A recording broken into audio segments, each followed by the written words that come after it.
First and foremost, I need you to keep one important thing in mind. If you can reach out and catch something for free from the sky, chances are it's just rain or bird droppings. Let me ask you something. If someone walked up to you on the street and said, "Put $2 in this jar and I'll drop in a third dollar for free," what's your gut reaction? Most people over 50 would say, "What's the catch?" And that instinct, it's exactly right, because there's always a catch. The question is just how the catch is hidden. So today, let's walk through this together, slowly, clearly, the way you'd explain it to a friend over coffee. And by the end, you'll see a picture that almost nobody in the mainstream media is drawing for you. So what exactly is Trump IRA? On April 30th, 2026, an executive order was signed that set up a new federal retirement savings program, officially called Trump IRA. Here's the core pitch, and I want you to hear it the way it's being advertised. Put in $2,000 of your own money. The government adds $1,000. Your account now has $3,000. That's a 50% instant return before a single day of market growth, just for showing up. Now, for context, the stock market on a great year might give you 10 or 12%. A savings account right now might give you 4 or 5%. A 50% return on day one? That number doesn't exist anywhere else in the legal financial world.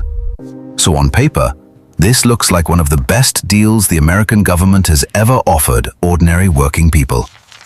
But here's where I want you to pause with me for a second. Where did this $1,000 match actually come from?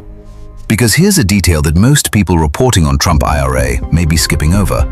That $1,000 government match, it's not a brand new idea born in 2026. It was already built into a law passed by Congress called Secure 2.0 back in 2022.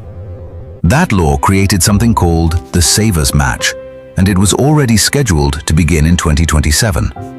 What happened in 2026 is that an executive order moved up the timeline, built a website, named it Trump IRA, and launched the PR machine. Congress can't easily stop a president from building a website or naming a program, as long as the spending stays within limits that previous laws already approved. So what you may actually be watching is a very sophisticated political maneuver, taking existing legislation, accelerating it, rebranding it, and planting a flag on it. In political strategy, there's a phrase for this: borrow the body, resurrect the soul. The policy existed. The credit? That's new. Now, does that make the program bad? Not necessarily. A good deal is still a good deal, regardless of who takes the bow. But it does raise the real question we should be asking. Is this a genuine structural reform for working Americans? Or is it something more complicated? Let's follow the money, carefully. To really understand what's happening here, forget the politics for a moment. Let's just look at the architecture of how money flows. Imagine the economy as a massive irrigation system. Rivers, canals, streams, all moving water, money, from one place to another. For decades, tens of millions of Americans, freelancers, gig workers, small business employees, have been outside that irrigation system. No 401k from an employer, no pension. Their money sitting in checking accounts, under mattresses, or just getting spent. What Trump IRA does, structurally, is build a funnel right where those people are standing. The government website becomes what economists call a flow point, a place where many small streams converge into one large river. And that $1,000 match? In behavioral economics, this is a classic example of a targeted incentive designed to unlock a much larger pool of private capital. Here's the math that almost nobody is saying out loud. The government spends $1 in matching funds, but to get that $1, you must put in $2 of your own. Total in the account? $3. The government spent $1 and directed $3, two of which came from your pocket into the financial system. Think about that ratio. For every federal dollar spent, 2 more private dollars are mobilized and locked into the market. That's an extraordinarily efficient use of public money, from the government's perspective. But from your perspective, the question is, what happens to those $3 once they're in the jar? Here's what the fine print may not be telling you. That $3,000 doesn't sit in a savings account. It goes into investment funds, index funds, tied to the stock market. Which means your retirement savings become fuel for the financial market. And here's what that means for 3 different groups. The stock market uses your money to lend to corporations, fund operations, and generate profits, for shareholders and fund managers largely. The government benefits because a steady flow of money into index funds helps keep stock indices elevated. A rising stock market is a political talking point, while financial outcomes are often framed as individual responsibility. You get a number on a screen at TrumpIRA.gov, a number you cannot touch without serious tax penalties until you're in your 60s or beyond. Now, to be fair, the fine print of Secure 2.0 does offer a tiny escape hatch. You're allowed to withdraw up to $1,000 a year for personal emergency expenses without that 10% penalty. But let's be real, in a world of rising rents and medical emergencies, that's just a drop in the ocean compared to the thousands you've locked away. The vast majority of your wealth remains out of reach. Remains out of reach unless you're willing to accept significant withdrawal penalties. Don't let the word Roth trick you into thinking you have total freedom over your cash. While it's true you can withdraw your own original contributions, the government's matching funds and the investment gains are a different story. They remain locked behind a wall of strict regulations and heavy penalties if you dare to touch them a day too early. So let me be direct about what this is. You are trading liquidity, real, usable cash today, for a promise displayed on a government website, redeemable in 20 to 30 years. Let's run the real numbers. Honestly. Say you're 45 years old today. You put in $2,000 every year. The government adds $1,000. Total, $3,000 per year going into the account. Assume the stock market grows at 7% per year. That's the commonly cited long-run average for a diversified index fund. After 20 years, here's what the math says. You contributed $40,000, your own money. Government matched $20,000. Market growth on top, roughly $63,000. Total, approximately $123,000. That sounds impressive. You put in $40,000 and got back $123,000, more than 3 times your money. But now, let's apply the lenses that financial advertisements never apply. Even if you choose a tax-free account like a Roth, remember this. Inflation will still tax your purchasing power every single day. And that government match? Don't get too comfortable. Depending on the account structure, may still be subject to taxation upon withdrawal. And if this is a traditional IRA, you aren't just locking away your cash. You're signing a contract to become an unpaid money manager for the IRS. They give you a match today, but they'll take a cut of every dollar, including the growth, 20 years from now. For a low-income worker, you're trading today's survival for a future check that the government already has a lien on. Now, let's talk about the silent killer, inflation. In 20 years, at a modest 3% inflation rate, the real purchasing power of that $123,000 may be closer to $68,000 in today's dollars. Your groceries, your rent, your medical bills, all cost far more by then. Opportunity cost. That $40,000 you locked away over 20 years, you couldn't use it to buy land when prices were lower, start a small business, help a grandchild with education, or respond to a family emergency without penalty. Taxes and fees. When you withdraw, depending on the account type, You may owe income tax on the gains. And fund management companies, quietly, every single day for 20 years, have been deducting small fees from your balance. A fraction of a percent per year doesn't sound like much. Over 20 years of compounding, it adds up significantly. So the real question isn't, is $123,000 a big number? The real question is $123,000 in 20 years a fair trade for $40,000 in cash, plus 20 years of restricted access from a low-income worker who may need that money along the way? And here's the part that most commentators are completely missing. This program is specifically designed for people earning under roughly $35,500 a year individually, or $71,000 as a household. Think about what it means to ask someone in that income range to lock away $2,000 a year. For a higher income household, $2,000 is surplus. You save it and don't notice.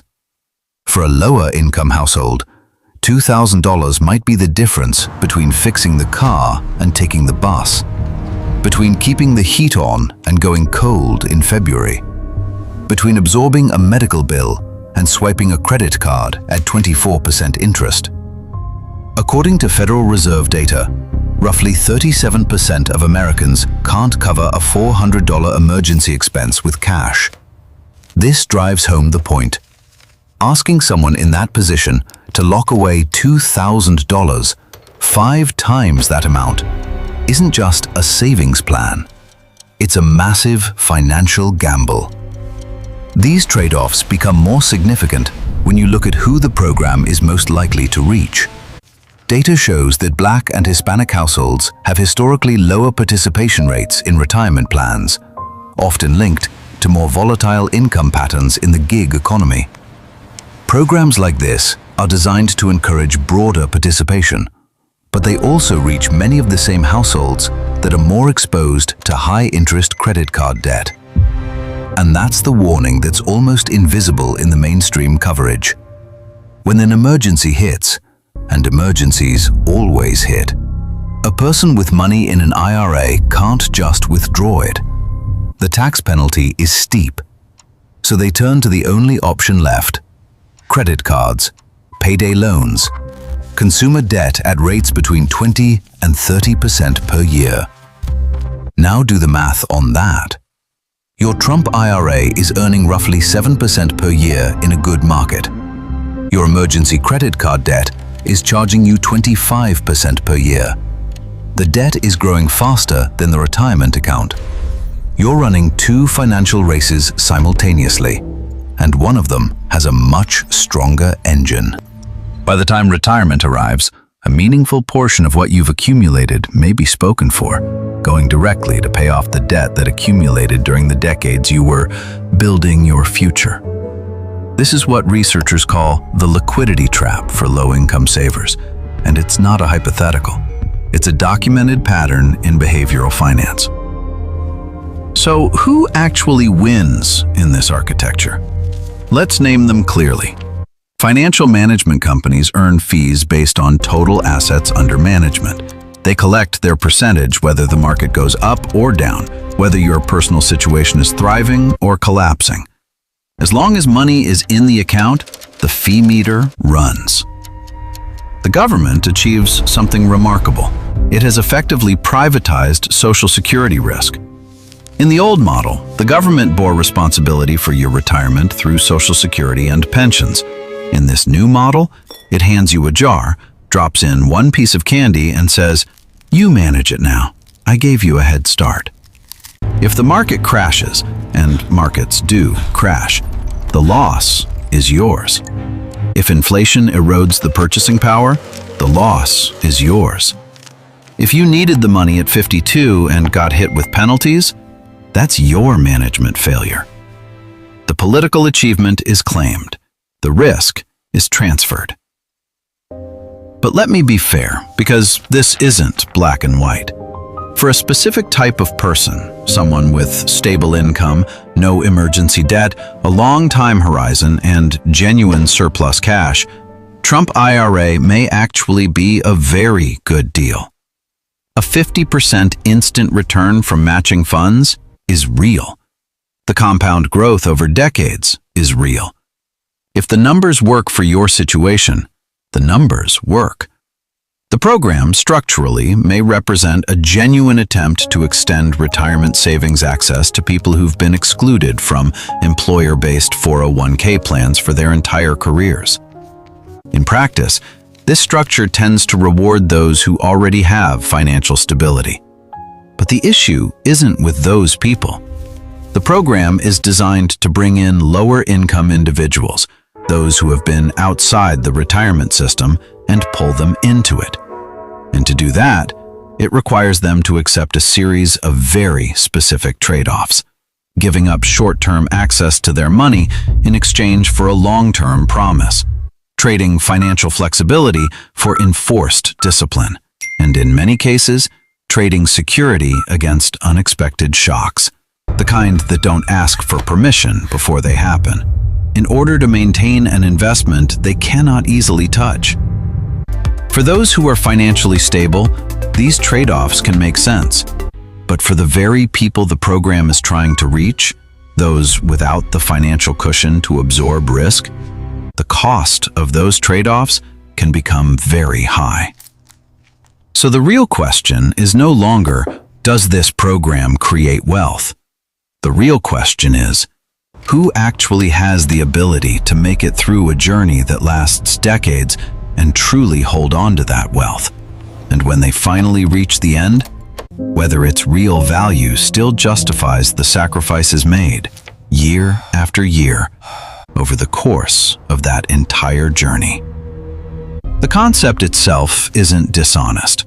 What may be worth scrutinizing is the political timing, the rebranding of existing legislation as a new gift, the lack of honest public discussion about liquidity risk for the very population being targeted, and the way the architecture concentrates benefits for the financial system while concentrating risk on the individual.